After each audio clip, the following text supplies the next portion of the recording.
নমস্কাৰ মই প্ৰণিতা লৈ আহিছো এই মুহূৰ্তৰ আটাইতকৈ ডাঙৰ খবৰ প্ৰকৃত বিদেশীক আইনগতভাৱে খেদক আমাৰ আপত্তি নাই নেমছুৱে হুংকাৰ দিছে দাড়ি লুঙি টুপি পিন্ধা লোকক দেখিলেই একাংশই মিয়া বুলি কয় ককৰ্থনা কৰে আৰু বিদেশী খেদাৰ নামত যদি অত্যাচাৰ হয় গণতান্ত্ৰিক আন্দোলন হ'ব এবাৰ নেমছুৱে হুংকাৰ দিছে কৈছে যে বিদেশী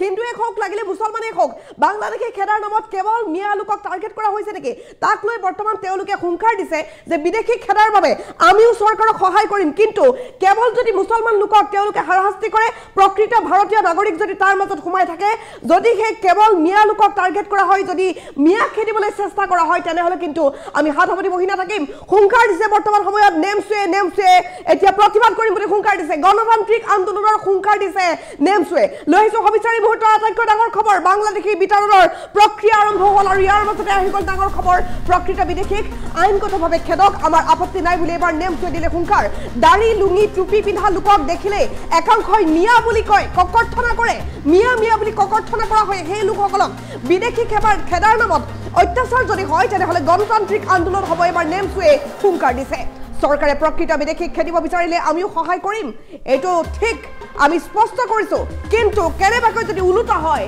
আমি অত্যাচাৰ সহ্য নকৰো বিদেশী খেদাৰ নামত যদি ভাৰতীয় লোকৰ ওপৰত অত্যাচাৰ হয় আমি সহ্য নকৰো বুলি নেমছুৱে হুংকাৰ দিছে বিদেশী খেদাৰ নামত অত্যাচাৰ হলে আমি হাজু আছো গণতান্ত্ৰিক আন্দোলন কৰিবলৈ নেমছুৱে দিছে হুংকাৰ ৰাজপথত ওলাই আহি গণতান্ত্ৰিক আন্দোলন কৰাৰ হুংকাৰ দিছে বৰ্তমান সময়ত নেমছুৱে অসমখন বিভিন্ন জাতি জনগোষ্ঠীৰ সমন্বয়স্থলী ইয়াত সমন্বয়ৰে সকলোৱে বাস কৰি আছে ইয়াত কোনেও কাকো ককৰ্থনা নকৰে কিন্তু বহুতে মিয়া মুছলমানসকলক উপলুঙা কৰি আহিছে মিয়া মুছলমানসকলক বহুতে টাৰ্গেট কৰি আহিছে মিয়া মুছলমানসকলক বহুতে ককৰ্থনা কৰি আহিছে দাড়ি দেখিলে লুঙি পিন্ধা দেখিলে টুপি পিন্ধা দেখিলে সেই লোকসকলক মিয়া বুলি ককৰ্থনা কৰে কিয় প্ৰশ্ন কৰিছে নেমছুৱে প্ৰকৃত ভাৰতীয় লোকক বিদেশীৰ নামত হাৰাশাস্তি যাতে নকৰে চৰকাৰে সেইটো নজৰত ৰাখিব লাগিব বাংলাদেশী খেদক আমি সহায় কৰিম নেমছুৱে স্পষ্ট কৰি দিছে বাংলাদেশী খেদক আমি সহায় কৰিম কিন্তু বাংলাদেশীৰ নামত মুছলমানক টাৰ্গেট কৰিব নালাগে ভাৰতীয় মুছলমান নাগৰিকক দিগদাৰ কৰিলে মানি লোৱা নহ'ব নেমছুৰ সভাপতি বদৰুল ইছলামে এই ডাঙৰ মন্তব্য কৰিছে সংবাদ মাধ্যমৰ সন্মুখত তেওঁ উল্লেখ কৰিছে এই বিষয়ে তেওঁ উল্লেখ কৰিছে ভাৰতীয় মুছলমানক বাংলাদেশে সজাই হাৰাশাস্তি কৰিলে মানি লোৱা নহ'ব কোনোপধ্যে আমি মানি নলওঁ এই কথা আমি কোনোপধ্যে মানি নলওঁ যদিহে প্ৰকৃত ভাৰতীয় মুছলমানক এনেকুৱা কৰে হিন্দু অথবা মুছলমান দুয়োটা পৰ্যায়ৰ বাংলাদেশী খেদাৰ আহ্বান জনোৱা হৈছে বিদেশী বাংলাদেশী তেওঁ হিন্দুৱে হওক বা লাগিলে মুছলমানে হওক বহু মুছলমান লোকৰ নামত বানান ভুল হৈ থকাৰ বাবে বাংলাদেশী খজুৱা হৈছে সেইটো নকৰিবলৈ আহ্বান জনোৱা হৈছে প্ৰকৃত বিদেশীক আইনগতভাৱে খেদক আমাৰ আপত্তি নাই এই কথা স্পষ্ট কৰিছে নেমছুৱে দাড়ি লুঙি টুপি পিন্ধা লোকক দেখিলে একাংশই মিয়া বুলি কয় একাংশই তেওঁলোকক মিয়া বুলি ককৰ্থনা কৰিছে বিদেশী খেদাৰ নামত অত্যাচাৰ হ'লে গণতান্ত্ৰিক আন্দোলন হ'ব নেমছুৱে দিছে হুংকাৰ চৰকাৰে প্ৰকৃত বিদেশীক খেদিব বিচাৰিলে আমিও সহায় কৰিম চৰকাৰে যদি প্ৰকৃত বিদেশীক খেদাৰ বাবে ভালদৰে পৰ্যালোচনা কৰে তেনেহলে আমিও আলোচনা কৰিম বিদেশী খেদাৰ নামত যদি ভাৰতীয় লোকৰ ওপৰত অত্যাচাৰ হয় আমি সহ্য নকৰো বুলি হুংকাৰ দিছে নেমছুৱে ক'লে বিদেশী খেদাৰ নামত অত্যাচাৰ হ'লেই আমি সাজু আছো আমি ৰাজপথলৈ ওলাই আহিম প্ৰতিবাদ সাব্যস্ত কৰিম গণতান্ত্ৰিক আন্দোলন হ'ব আমি গণতান্ত্ৰিক আন্দোলন কৰিম বুলি নেমছুৱে হুংকাৰ দিছে প্ৰকৃত ভাৰতীয় যিসকল লোক মুছলমান তেওঁলোকক যাতে হাৰাশাস্তি নকৰে অসমখন বিভিন্ন জাতি জনগোষ্ঠীৰ সমন্বয়স্থলী ইয়াত সকলোৱে সমিল মিলেৰে বাস কৰি আছে কিন্তু একাংশ লোকে ইয়াক বেয়া কৰিছে বহু লোকে মিয়া মুছলমানসকলক উপলুঙা কৰি আহিছে কিন্তু মিয়া মুছলমান সকলোতো বাংলাদেশী নহয় কিয় তেওঁলোকক ককৰ্থনা কৰে দাড়ি পিন্ধা দেখিলে লুঙি পিন্ধা দেখিলে টুপি পিন্ধা দেখিলে সেই লোকসকলক মিয়া বুলি ককৰ্থনা কৰি আহিছে গতিকে এইবোৰ সহ্য কৰা নহ'ব প্ৰকৃত ভাৰতীয় লোকক বিদেশীৰ নামত হাৰাশাস্তি যাতে নকৰে তাৰ বাবে আহ্বান জনাইছে নেমছুৱে ক'লে যদি কিবা হাৰাশাস্তি হয় আমি কিন্তু প্ৰতিবাদ কৰিম বাংলাদেশী খেদক আমি সহায় কৰিম নেমছুৱে কৈছে বাংলাদেশী খেদিলে আমি সহায় কৰিম ঠিকেই কিন্তু বাংলাদেশীৰ নামত ভাৰতীয় মুছলমান নাগৰিকক দিগদাৰ কৰিলে কিন্তু মানি লোৱা নহ'ব দিগদাৰ যদি কৰে তেনেহলে আমি প্ৰতিবাদ কৰিম হুংকাৰ দিছে নেমছুৰ সভাপতি বদৰুল ইছলামে ডাঙৰ মন্তব্য কৰিছে এই সন্দৰ্ভত তেওঁ সংবাদ মাধ্যমৰ সন্মুখত স্পষ্টকৈ উল্লেখ কৰিছে ভাৰতীয় মুছলমান বাংলাদেশী সজাই হাৰাশাস্তি কৰিলে আমি মানি নলওঁ কোনোপধ্যে ভাৰতীয় মুছলমানক বাংলাদেশে সজাব নোৱাৰিব হাৰাশাস্তি কৰিব নোৱাৰিব হিন্দু অথবা মুছলমান দুয়োটা পৰ্যায়ৰ বাংলাদেশী খেদাৰ আহ্বান জনোৱা হৈছে কেৱল মুছলমান লোকসকলকহে খেদিব লাগিব তেনেকুৱা নহয় মুছলমান মানে বাংলাদেশী নহয় বহু মুছলমান লোকৰ নামৰ বানান ভুল হৈ থকাৰ বাবে বাংলাদেশী নহজাবলৈ আহ্বান জনোৱা হৈছে প্ৰকৃত বিদেশীক আইনগতভাৱে খেদক আমাৰ কোনো আপত্তি নাই এই কথা উল্লেখ কৰিছে নেমছুৰ সভাপতিগৰাকীয়ে দাড়ি লুঙি টুপি পিন্ধা লোকক দেখিলেই একাংশই মিয়া বুলি কয় কিয় এনেকুৱা কথা সহ্য কৰা নহ'ব কোনোপধ্যেই বিদেশী খেদাৰ নামত অত্যাচাৰ হ'লেই গণতান্ত্ৰিক আন্দোলন হ'ব বুলি নেমচুৱে হুংকাৰ দিছে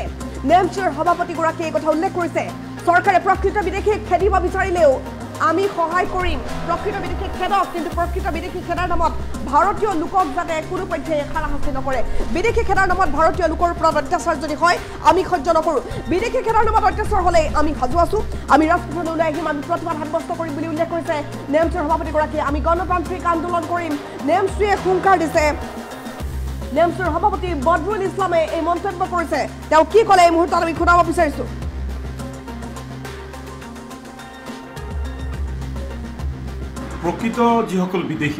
প্ৰকৃত যিসকল বিদেশী সেই বিদেশীক আইনগতভাৱে বহিষ্কাৰ কৰিলে অসমৰ মুছলমানসকলৰ কোনো আপত্তি নাই নেমচুৰৰ কোনো আপত্তি নাই যদি চৰকাৰে প্ৰকৃত বিদেশীক বহিষ্কাৰ কৰে তেতিয়াহ'লে আমি চৰকাৰক সহায় কৰিম আৰু বিদেশীৰ নামত যদি ভাৰতীয়সকলক অত্যাচাৰ কৰা হয় বা ভাৰতীয়সকলক বিদেশী সজোৱা হয় তেতিয়াহ'লে কিন্তু আমি গণতান্ত্ৰিকভাৱে প্ৰতিবাদ কৰিবলৈ আমি সাজু আছোঁ চাওক অসম বিভিন্ন জাতি জনগোষ্ঠীৰ এটা সমন্বয়স্থলী আৰু এই সমন্বয়স্থলীত সকলো জাতি জনগোষ্ঠীৰ লোকে অতীজৰ পৰা মিলা প্ৰীতিৰে বসবাস কৰি আহিছে একাংশই সাম্প্ৰদায়িক দৃষ্টিভংগীৰে বিভিন্ন সময়ত মিয়া মুছলমানসকলক দাড়িঅলা লুঙিঅলা টুপিঅলা দেখা পালেই বাংলাদেশী বুলি ককৰ্থনা কৰি আহিছে গতিকে মই অসম চৰকাৰৰ সন্মানীয় মুখ্যমন্ত্ৰী ডাঙৰীয়াক মই অনুৰোধ জনাম যে প্ৰকৃত ভাৰতীয় মানুহক যাতে বিদেশীৰ নামত সন্দেহজনকভাৱে কেতিয়াও হাৰাশাস্তি কৰা নহয় তাৰ ওপৰত নজৰ ৰাখিব লাগিব আপোনালোকে জানে যে বিটিআৰৰ ফকিৰা গ্ৰামৰ ইএম অৰূপ কুমাৰ দে আমাৰ এটা ইফতাৰ অনুষ্ঠানত কিছুদিন পূৰ্বে আমৰাও বাংলাদেশী তোমৰাও বাংলাদেশী আমাৰ তেওঁৰ লিগেসি বুলি একেই বুলি কৈছিলে কিন্তু সেই বিষয়টো অসম বিজেপি বা প্ৰশাসনে আজিলৈকে তদন্ত নকৰিলে ই এক ৰহস্যজনক কথা তেওঁ হিন্দু সম্প্ৰদায়ৰ হোৱাৰ কাৰণে তেওঁ সেই কথা যিখিনি কৈছে সেই কথাটো তদন্ত নহ'ল সেই আমি দুখ পাইছোঁ গতিকে মুখ্যমন্ত্ৰী ডাঙৰীয়াক অনুৰোধ জনাইছোঁ এই বিষয়টো তদন্ত হ'ব লাগে আৰু সন্দেহজনকভাৱে বা সৰু সুৰা আকাৰ ইকাৰ মানে ভুলবশত যদি কাৰোবাৰ বা দেউতাক ভাৰতীয় হয় মাক ভাৰতীয় হয় ভাই ককাই অঙহী বঙহী ভাৰতীয় হয় আকাৰ ইকাৰ ভুলত যাতে কাকো সন্দেহজনকভাৱে নামৰ ভুলত যাতে কাকো বিদেশী সজোৱা নহয় তাৰ বাবে আমি চৰকাৰক অনুৰোধ জনাইছোঁ মুঠতে অসম বিদেশীৰ ৰম্যভূমি নহয় অসম বিদেশীৰ চৰণীয়া পথাৰ নহয় কিন্তু সেই বুলি ভাৰতীয়ক যাতে অত্যাচাৰ কৰা নহয় বিদেশী খেদা ক্ষেত্ৰত আমি চৰকাৰ আৰু প্ৰশাসনৰ লগত আছোঁ কিন্তু স্বদেশীৰ স্বাৰ্থত স্বদেশীৰ সুৰক্ষাৰ স্বাৰ্থতো আমি নেমচু বা অসমৰ মুছলমানসকলে চৰকাৰ প্ৰশাসনৰ লগত থাকিব প্ৰকৃত যিসকল বিদেশী সেই বিদেশীক আইনগতভাৱে বহিষ্কাৰ কৰিলে অসমৰ মুছলমানসকলৰ কোনো আপত্তি নাই নেমচুৰৰ কোনো আপত্তি নাই